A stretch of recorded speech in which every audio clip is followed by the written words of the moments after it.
জানিয়ে দিচ্ছি সংবাদ শিরোনাম, এরপর থাকছে বিস্তারিত। সেভেন সিস্টার্স নিয়ে ডক্টর ইউনূসের মন্তব্যে ভারত জুড়ে তোলপাড়। কি বলেছিলেন তিনি? সংস্কারের মতো চলবে, নির্বাচনের মতো, বললেন মির্জা ফখরুল।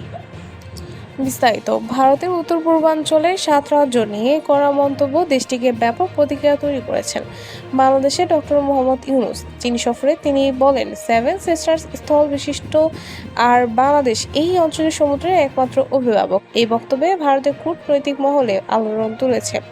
আসামের মুখ্যমন্ত্রী হিমন্ত বিশ্ব শর্মা একে আপত্তিকর ও কৌশলগত দুর্বলতার ইঙ্গিত বলে মন্তব্য করেছেন।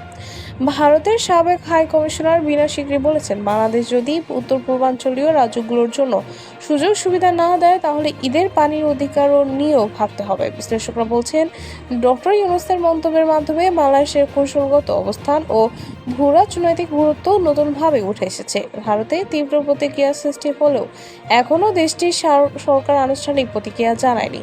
তবে রাজনৈতিক মহল থেকে আসা হুঁশিয়ারি ও হুমকির পরিপ্রেক্ষিতে বাংলাদেশ ভারত সম্পর্ক কোন দিকে মোড় নেয় সেটাই এখন দেখার বিষয়। সংস্কারের মতো চলবে, নির্বাচনের মতো, বললেন মির্জা ফখরুল। বিস্তারিত।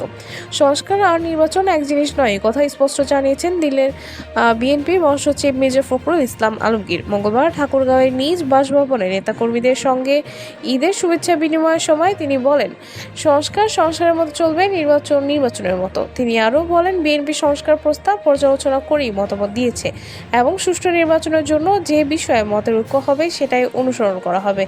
এছাড়া প্রধান উপদেষ্টার চীন সফর প্রসঙ্গে তিনি বলেন, আগে চীন শুধু আওয়ামী লীগের সঙ্গে সম্পর্ক রাখলেও এখন সব দলের সঙ্গে সম্পর্ক গড়ে তুলেছে।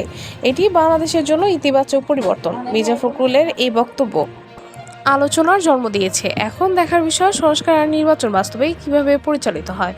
এই ছিল সর্বশেষ আপডেট। নতুন আরও আপডেট পেতে আমাদের সঙ্গেই থাকুন। ধন্যবাদ।